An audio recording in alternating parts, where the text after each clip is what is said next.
Hi friends, welcome to my channel. పెసరపప్పు పాలకూర చేశాను.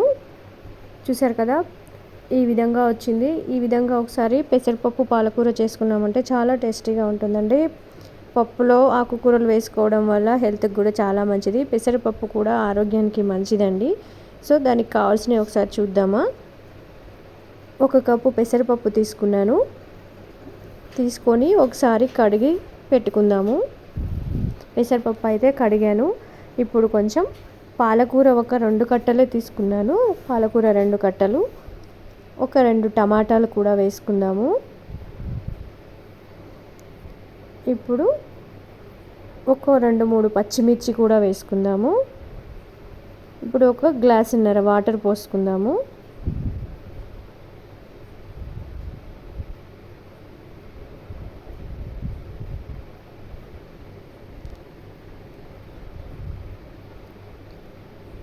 ఇప్పుడు కొంచెం పసుపు,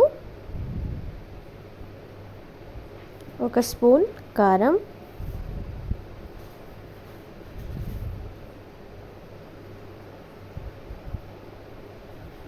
వేసుకొని కుక్కర్ మూత పెట్టుకొని స్టవ్ మీద పెట్టుకొని ఒక 7-8 విజిల్ వచ్చే వరకు ఉంచుకుందాము.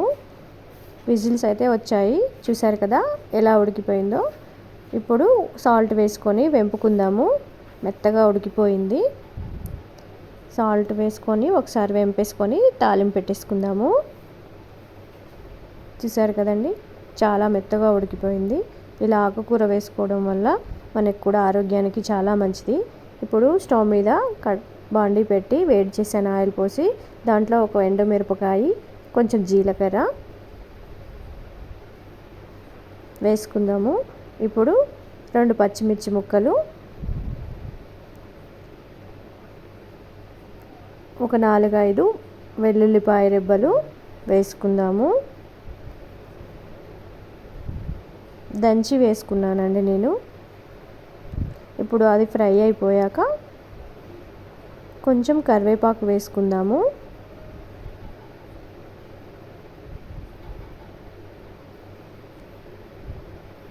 కరివేపాకు వేసుకొని ఒకసారి కలుపుకుందాము. సో చూసారు కదా, ఫ్రై అయిపోయింది. ఇప్పుడు వెంపుకున్న పప్పుని పోసేసుకుందాము.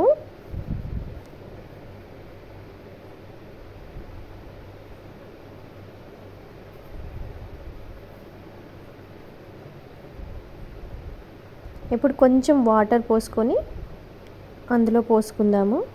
లైట్గా వేసుకోవాలండి, హెవీగా వేసుకోవద్దు. సో ఒకసారి కలుపుకొని